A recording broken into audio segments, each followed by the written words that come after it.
데살로니가전서 4장 9절부터 12절 말씀 한 목소리로 읽도록 하겠습니다. 형제 사랑에 관하여는 너희에게 쓸 것이 없음은 너희들 자신이 하나님의 가르침을 받아 서로 사랑함이라.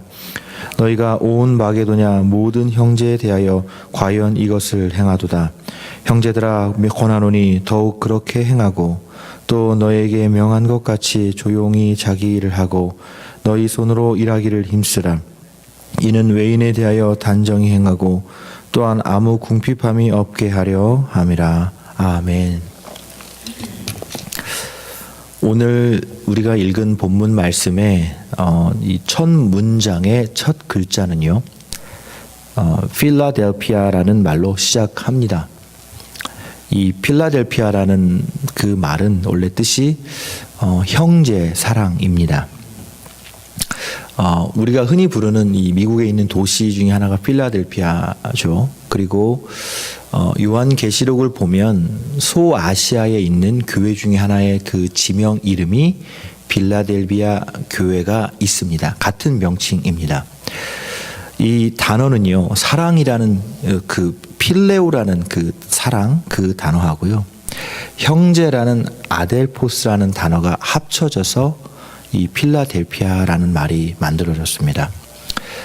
이렇듯 오늘 우리가 읽은 이 본문의 첫 글자가 이 필라델피아로 시작함은 형제 사랑이라는 부분을 오늘 본문에서 강조하며 시작을 하고 있다는 뜻이 됩니다. 이 4장 9절부터 12절의 말씀은 전반부는 사랑에 대한 이야기 같고, 그리고 11절과 12절은 형제들에 대한 어떤 권면처럼 우리가 느껴질 수 있습니다. 그렇지만 이 우리말 성경으로는 마치 문장이 끊겨진 것처럼 보이지만은요, 9절과 10절 그리고 그 9절에서 10절이 이어지는 그 권면으로 이어지는 부분은 문장이 이어져 있다는 겁니다. 다시 말하면 우리가 11절을 통해 보는 그 형제에 대한 권면은 단순한 권면이 아니라 사랑하는 행위로서 더 잘 사랑하기 위한 권면이라는 것입니다. 분명히 이것은 사랑의 충고이라는 것입니다. 사랑의 연장선상으로서 형제들이 왜 그렇게 행동해야 되고 왜 그렇게 변해야 되는지에 대한 바울의 권면이 담겨져 있다는 것을 우리가 마음속에 좀 기억하고 있어야 합니다. 이 구절을 시작하며 바울은 데살로니가 교회가 이 필라델피아라는 것, 형제의 사랑을 이미 잘하고 있다, 이렇게 밝히 말하고 있습니다. 그래서 다른 누군가가 이 데살로니가 교회를 향해 다시 이 펜을 들어서 편지를 쓰고 그 편지의 내용을 통해 그들이 더 이상 형제를 사랑하는 것에 대하여 가르칠 필요가 없을 정도다라고 이야기하고 있습니다. 그 말은 무엇이냐면 데살로니가 교회가 그들이 가난한 가운데에서도 여전히 가난한 이웃들과 또 형제와 또 이 교회 밖에 있는 외부의 사람들조차도 그들이 잘 섬겨주고 있다라는 것입니다. 그들이 너무나 사랑이 깊고 섬김이 크다 보니까 데살로니가 그 교회뿐만 아니라 데살로니가가 위치하고 있는 그 지방, 헬라의 전체의 지방을 북쪽의 마게도냐와 또 남쪽의 아가야라는 큰 지방으로 구분을 할 때 데살로니가 교회가 있는 그 마게도냐 지방, 다시 말해 그 지역에는 빌립보 교회와 데살로니가 교회와 또 성경에서 말하는 베레와 교회가 있는 그 지방 전체에까지 이들의 선행과 사랑이 잘 알려져 있다라는 겁니다. 또 그들이 그곳에까지 사랑을 행하고 있다라는 뜻이 됩니다. 바울은 이러한 이들의 사랑을 칭찬합니다. 그리고 더욱 행하라고 권면합니다. 그렇지만 이 두 구절, 9절과 10절의 말씀은 어떻게 보면 잘하고 있는데 덜 잘하십시오, 조금 더 잘하십시오라는 권면처럼 들리기 때문에 그렇게 별 특별함이 있어 보이지는 않습니다. 그렇지만 11절과 12절로 넘어가면 바울의 권면은 또 다른 전환점을 맞이하게 됩니다. 바울은 이 11절과 12절의 말씀을 통해 우리에게 다른 차원의 사랑, 다시 말해 다른 관점의 사랑을 알려주고 있다는 겁니다. 우리는 여러분 보통 사랑하십시오라는 이야기를 하면은요, 우리가 사랑을 주는 자의 입장에서 사랑을 계속 이야기를 합니다. 연인의 사랑에서의 그 사랑을 주는 연인, 또 부모님의 사랑에서 사랑을 주는 부모님 입장, 또 하나님의 사랑을 할 때 하나님의 그 입장에 대하여 우리는 1차적인 그 사랑을 이야기하고 있다는 겁니다. 부모님의 사랑을 이야기할 때 여러분 보면은요, 부모님이 자녀를 사랑하는 것처럼 그 아이들은 부모의 사랑을 받아 먹고요, 사랑해주는 부모의 사랑에 반응합니다. 그 사랑의 반응은요, 어떻게 그 반응이 나타나냐면 아이들이요, 그 어린 아이지만 그것을 굉장히 좋아하고요, 기뻐합니다.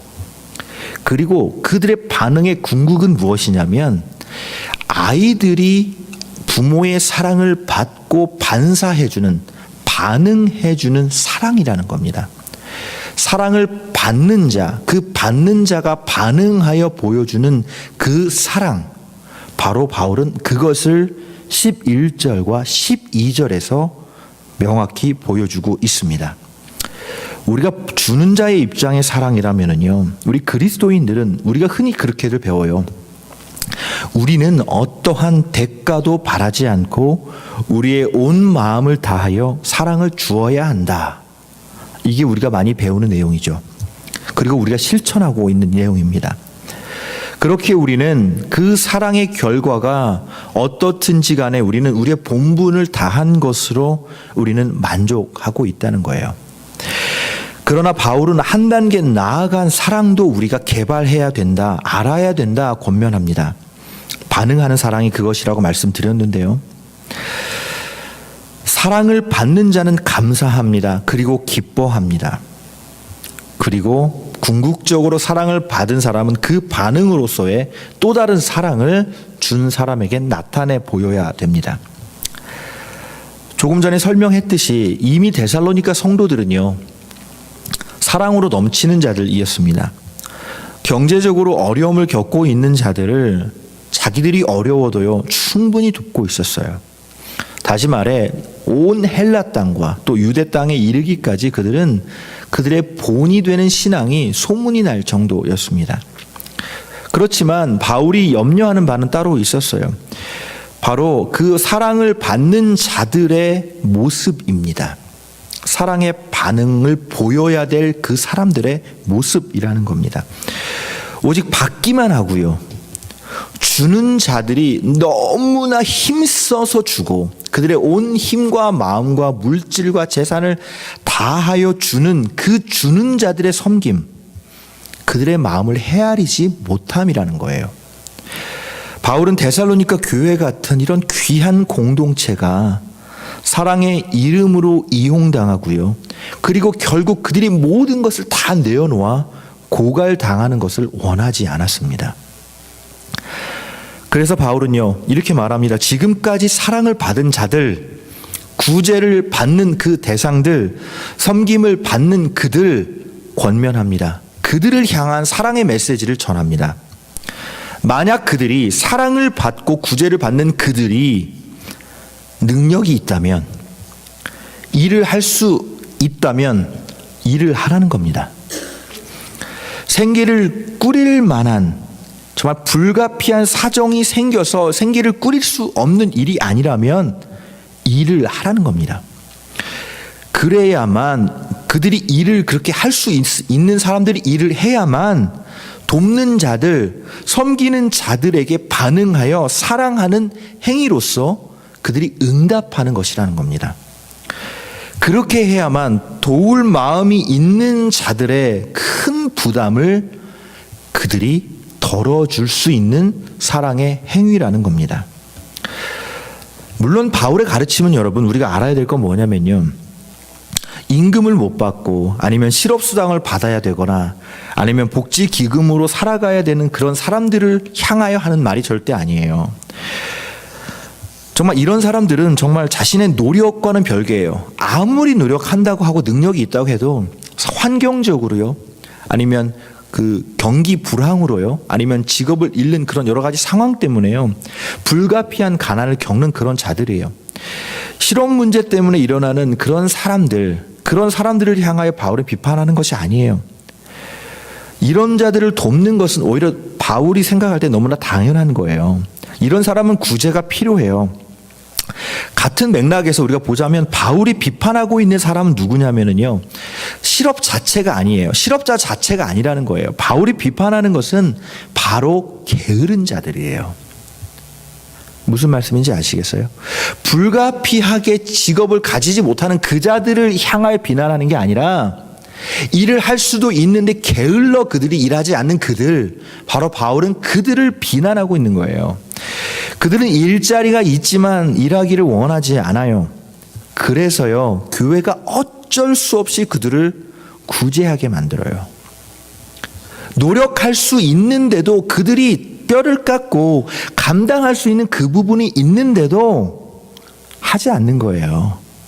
그래서 데살로니가의 그 선한 사랑을 전하는 자들이 그들이 굶어 죽는 걸 볼 수 없기 때문에 그들을 도울 수밖에 없는 거예요. 바울의 눈에는 이것이 문제라는 거예요, 여러분. 데살로니가 교회가 이런 현상이 나타나는 것은 당시에 사회상이 일부 반영을 하고 있어요. 무엇보다도요, 여러분, 헬라인들은요, 그리스인들, 데살로니가는 그리스인들인데요, 그 헬라인들은요, 육체적인 노동이라는 것이 어떻게 생각했냐면 그것은 자유인의 품위를 떨어뜨리는 행위다, 이렇게 생각했어요. 그래서 육체적인 노동은 누가 해야 되느냐? 바로 노예가 해야 된다, 이렇게 이야기했어요. 그래서 노동을 어느 정도로 생각했냐면 경멸하기까지 했어요. 나는 자유인인데, 더군다나 하나님 믿으면 내가 자유인이 됐는데 나는 노동을 왜 해야 돼? 이런 생각이 팽배한 사람들이 있었다는 거예요. 그렇지만 여러분, 구약의 말씀을 보면은요, 하나님은 스스로가 일하셨어요. 그리고 안식일에 하나님은 쉬셨습니다.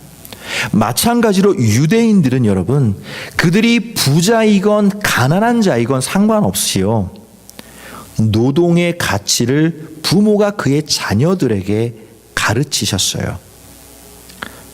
그러니까 바울이 전하는 이 하나님의 말씀은 헬라인이라는 그 이방 족속들에게는 특히 노동의 관점에 대해서는 그들과 견해가 충돌할 수밖에 없겠죠. 그런데 여러분, 그거 아시나요? 예수님은 공생애를 시작하시기 전에 귀한 그 노동의 가치를 실천하셨어요. 목 쓰셨잖아요. 바울은요, 고린도전서 후서를 읽으면 우리가 분명히 알 수 있는 사실이 무엇이냐면, 바울은 데살로니가 교회에 머물 때 거기에서 장막을 짓는 그 육체의 노동을 하였다라는 거예요. 바울이 그래요. 내가 너희들로부터 충분한 보상과 후원을 받을 만한 자격이 있지만, 그렇지만 나는 스스로 나의 벌 것을 내가 육체의 노동을 통하여 쓴다. 그것은 여러분 일종의 바울의 가르침이었어요. 노동의 고결함을 그들에게 가르쳐주고 있었다라는 거예요.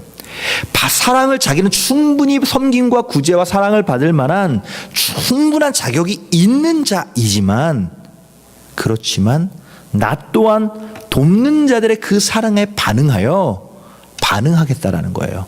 너희들이 힘써 보내는 그 육체의 노동의 대가, 사랑, 귀하게 여기고 나도 반응하여 사랑하겠다, 그 뜻인 거예요. 바울은 그의 모범을 통해서요, 정직한 노동의 존엄성을 부여해요. 바울이 소개하는 노동의 존엄성은 섬김이면서 동시에 사랑해주는 자에 대한 반응으로서의 사랑입니다. 헬라인이 말하는 여러분 참된 자유는 무엇이냐면요, 나 자신을 위해서 살기 위해서, 나만을 위해서 살기 위해서 하나님과 다른 사람들에 대한 책임으로부터의 자유예요. 우리가 흔히 말하는 자유, 여러분 잘 생각해 보세요. 나는 자유롭기 원합니다. 그 자유가 무엇이냐면요, 하나님과 다른 사람을 돕고 책임지는 그 책임으로부터 자유롭고 싶습니다라는 자유일 때 많아요. 그러나 참된 그리스도인의 자유는 어때야 되냐면 여러분, 하나님과 다른 사람을 위해 살기 위해서 나 자신으로부터의 자유예요. 나만 잘 살기 위해, 아니면 나의 마음을, 나를 책임지기 위해, 나의 유익을 구하기 위한 그런 모든 억압과 생각으로부터 나를 자유케 함으로써 하나님을 우리가 섬기고요, 또 우리의 이웃들을 책임지며 우리가 살아갈 수가 있는 겁니다. 이게 바울이 우리에게 소개해주고 있는 참 자유예요. 헬라인들이 가지고 있는 잘못된 자유론에 대한 그 생각을 바울은 뒤집어 놓고 있는 거예요. 여러분, 우리가 궁핍한 사람들을 지원해 주는 것은 사랑의 표현인 것은 맞습니다. 그러나 다른 사람의 지원을 온전히 받을 필요가 없도록 자기 자신을 스스로 부양하는 그 노력 또한 사랑의 표현이 될 수 있음을 아시기 바랍니다. 바울은 이것이 불신자들에게 본이 되는 일이다 소개합니다. 우리에게도 이러한 사랑의 개념이 다시 설 수 있기를 정말 우리가 가슴 깊이 새겨보고요, 또 우리 스스로의 삶을 통해 우리가 부끄러움 없는 사랑하는 자들 될 수 있기를 주님의 이름으로 축원드립니다. 아멘.